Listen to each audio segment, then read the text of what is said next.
Hi everyone, welcome to our video today. Today's video is on pruning your lilacs like a pro, no more leggy shrubs, and bigger and better blooms. So I'm Lisa from Down to Earth Gardening and Design, and today we're talking about your lilacs and how to prune them. So we're going to start off giving you some good reasons why you should be pruning them. We're going to talk about when, and that is super important when it comes to your lilacs. And then we're going to get down to the how, and we're going to demonstrate how to prune a lilac. I'm going to prune this lilac here. So lilacs are absolutely stunning, but they can be a little bit tricky. And the video that we're doing today, by the way, applies to all of your lilacs. So your old-fashioned, your French, if you have lilac tree standards, if you have a dwarf lilac. So all of those lilacs should be pruned this way as we're doing today. So first, let's talk about your reasons why you want to prune them. And number one reason is for more blooms.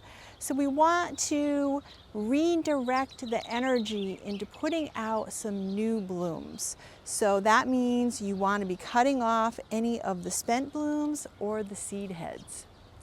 Next reason is you want to keep your lilac from getting too leggy. So you can see this one here is a little bit leggy, and we're going to try to correct that. We're going to talk about that more as the video goes on. But when I say leggy, I mean on your branches you don't have a lot of leafy growth until you get to the tops. So we want some lush growth all up throughout the shrub. So if you are pruning a leggy shrub today, we're going to talk about that when we get to the how a little bit more, because there's some special things that you can do. So third reason to prune is you want to make them look tidy. So it sure does tidy them up. When you cut off the dead blooms, it gives you a really nice chance to shape your lilacs. And number four, and also very important, so last but not least, is for the health of your lilac. So you want to remove anything dead, damaged, or diseased.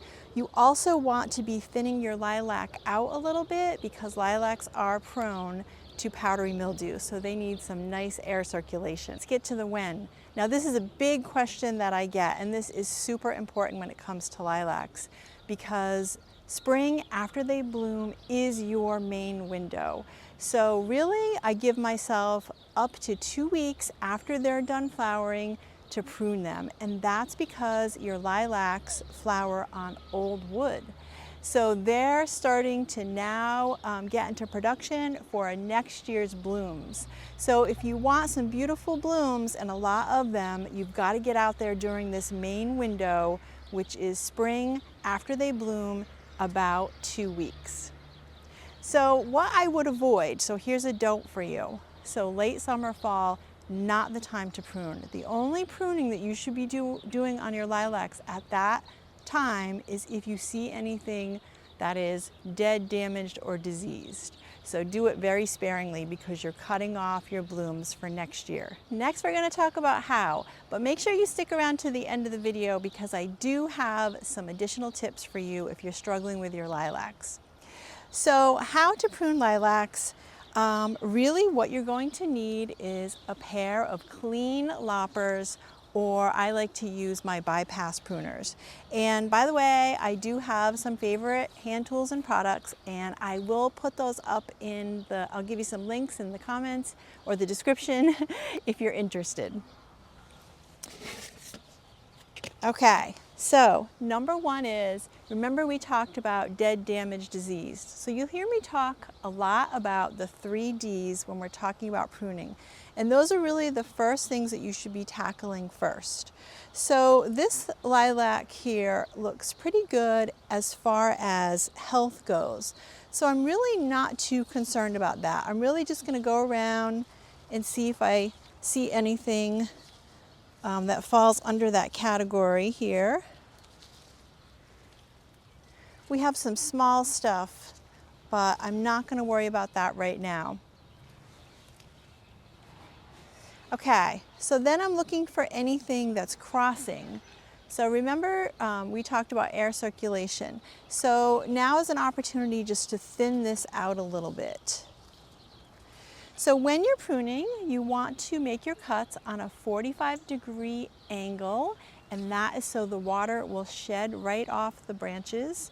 If they're flat cuts, then the water is going to sit on the branches, and that gives opportunity for damage and disease. So a little bit of thinning, and what I'm doing is I'm just cutting right down to a nice set of lateral branches. So what is a lateral branch? So those are really the offshoots on the branches, so not the tips. I'm following the branch down to an offshoot, and that's where we're going to get some blooms, some really nice blooms next year, or a nice healthy set of leaves. So next what we're going to do is we're going to take out our pruners, and we're going to do our light pruning. So we're going to do some deadheading and then just take the shrub down a tiny bit. So again, 45-degree angle down to a nice healthy set of lateral branches. So if we leave our blooms on the lilac, not only is it going to not look tidy, but what's going to happen is it's going to put its energy into seed production. That's what we don't want. We want the energy to go back into the lilac shrub to store up its energy for next year's blooms. So the last step in our pruning today is going to be taking care of the suckers. So you will see those at the base of the plant, and that's some new growth that's coming in. So typically you'll hear me say that what you want to do is remove the suckers. So if you have a nice healthy lilac shrub, you want to get rid of those little babies coming in at the base, because they're going to divert the energy from the shrub that should be going into next year's blooms. But for a leggy shrub like this one, I'm going to leave a few of the suckers, and that's because I really want to get a flush of new growth that will fill in the bottom half of the shrub. So for this year, I'm going to leave it, let it come along, and it will fill this out a little bit more. Okay, so speaking of leggy shrubs, if you have an overgrown or leggy shrub, the thing that you can do is you can take a third off of your shrub safely. So I wouldn't hesitate to do that. But what I would do if you need to do more than that, if it's really overgrown, then I would do this as a multi-year process. So just hit it again next year, same time, and bring it down another third until you get it back to the size, the shape, the health that you want it to be. I want to give you, as promised, some few tips and some troubleshooting on your lilacs if they're not blooming, because there's nothing worse than having the expectation of making the investment in some lilacs and not getting those beautiful, fragrant blooms that we're looking for. So number one, we already covered today, and that is the time of the pruning. So if you're pruning your lilacs after this window, it's likely you're not going to get blooms next year. It's the wrong time. You're cutting off the growth that's going into next year's flowers. So that's number one. Number two is your lilacs really require full sun. Now we do have another video out on growing lilacs, a really great video. We'll link it to this one. But overall, you want to make sure your lilacs get direct sun. So at least 6 hours or more of direct sunlight a day. So if they're shaded, in partial shade, you're not going to get as great of a flowering on them.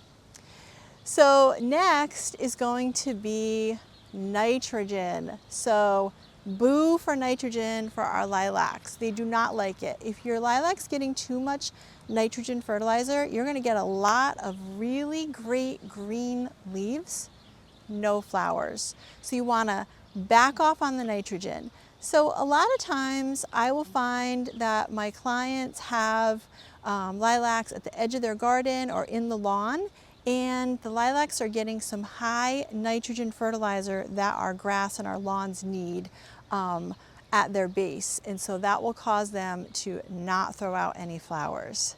So we want to make sure no nitrogen for these beauties. Last but not least, your lilacs need to be mature in order to throw out some flowers.